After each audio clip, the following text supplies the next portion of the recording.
I want to start out by addressing this very quickly. Let's be very clear. Last night's press conference didn't just mark the arrest of a suspect in the tragic double homicide at Devil's Den, and those in law enforcement who spent tireless hours working this case, bringing this man into custody.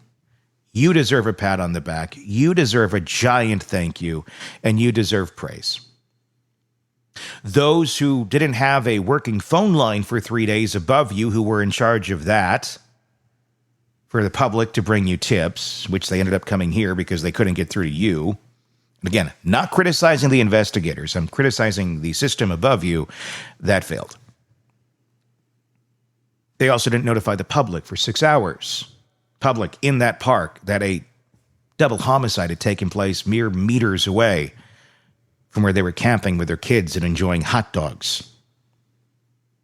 What happened in that press conference last night, at the very end when they addressed us, it marked a shameful attempt to rewrite the record by deflecting blame onto those of us who actually stepped up when the public was left in the dark.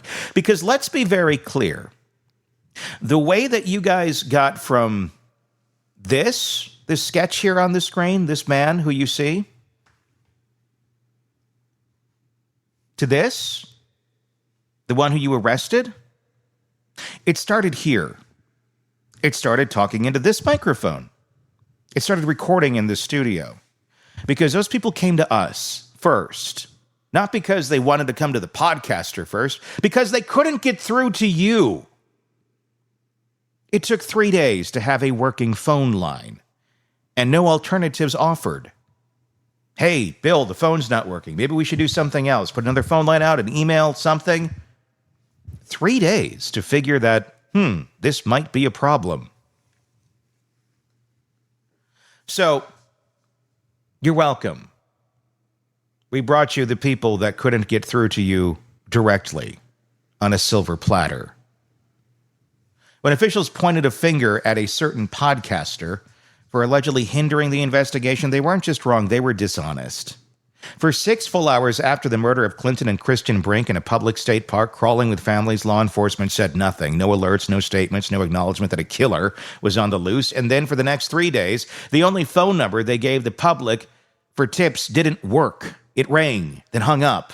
It's not a minor hiccup. That's an investigative paralysis incident. During that time, it was our reporting that brought forward the only real witness accounts of the suspect. It was our coverage that gave the public the first and most detailed description of the killer's behavior, his build, his eyes, his clothing, and that oversized out-of-place vinyl backpack. We secured the witness who described the vehicle and shared surveillance footage of it speeding away from the scene long before authorities put out a single image. We also spoke exclusively with the 911 dispatcher who took the children's call and shared in raw detail the moment their mother told them to run as fast and far as you can. That information didn't come from a press release. It came from people in this community who reached out to us because they couldn't reach out to you. They had no other option. So when the Arkansas State Police took a swipe at our reporting without naming names, the intent was clear. Shift focus. Say something else, because as you fumbled through explaining how when we finally got a tip line working 3 days later, you realized how much the public had. Oh, you think? You're welcome. We fielded that for the first 48 hours or so here when everyone was coming to us with it. And behind the scenes here, we were comparing the images that were being sent to us with that of the eyewitness account behind the scenes. Because they couldn't get through to you. I called it out on Sunday. Hey, there's a problem here. By Tuesday, late Tuesday, I believe it was, there was finally a somewhat working phone line. But go ahead, blame the messenger. Hide process failures and pretend the delay in information sharing was someone else's fault. The truth? You didn't communicate with the public. You didn't just fail to communicate with the public. You also failed to communicate with us. Because if you're going to criticize us for putting out information that the public is telling us,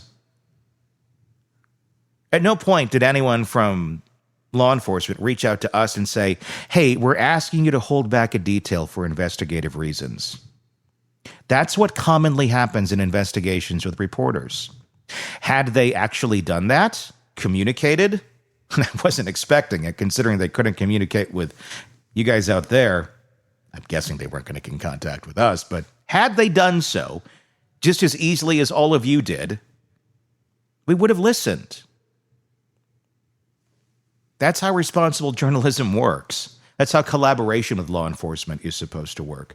But that requires communication. That requires someone on the other end actually picking up the phone and doing their job.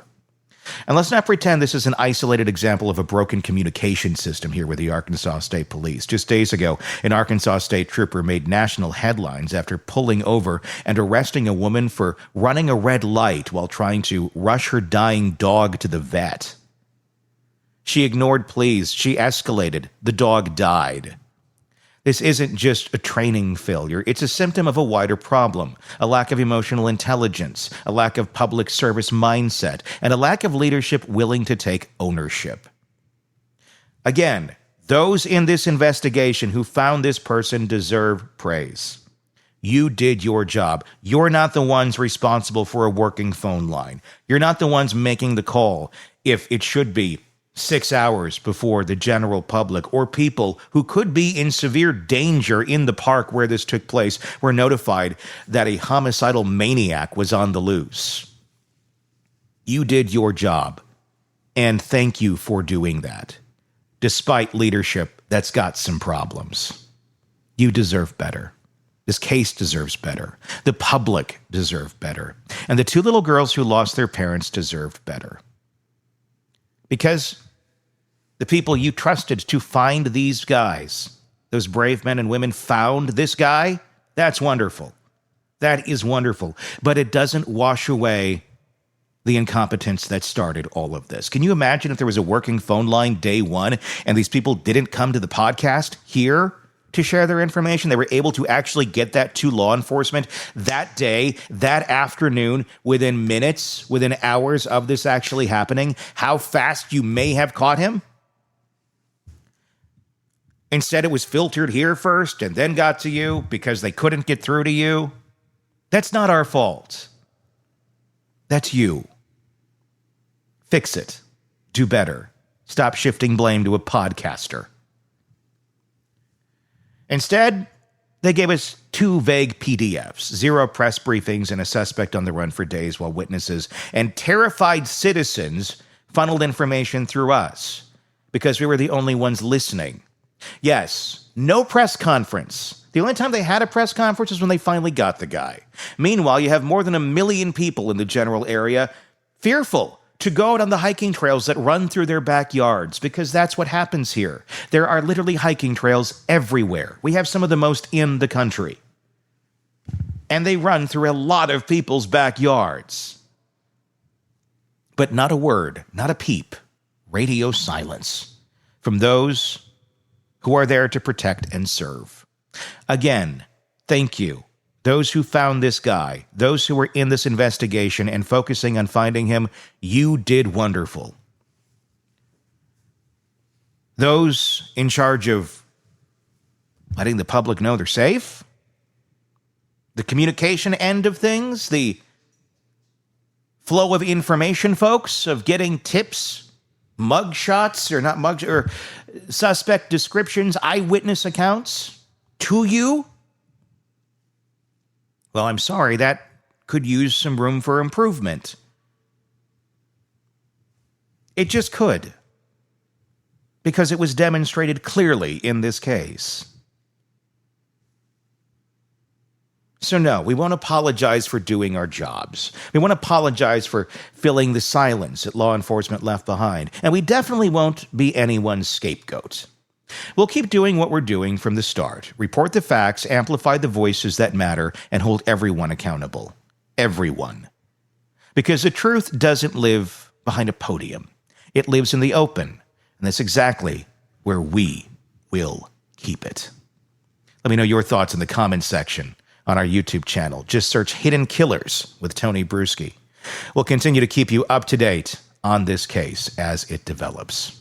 I'm Tony Brueski. We'll talk again real soon. Want more on this case and others? Then press subscribe now and don't miss a moment of true crime coverage from Tony Brueski and the Hidden Killers podcast.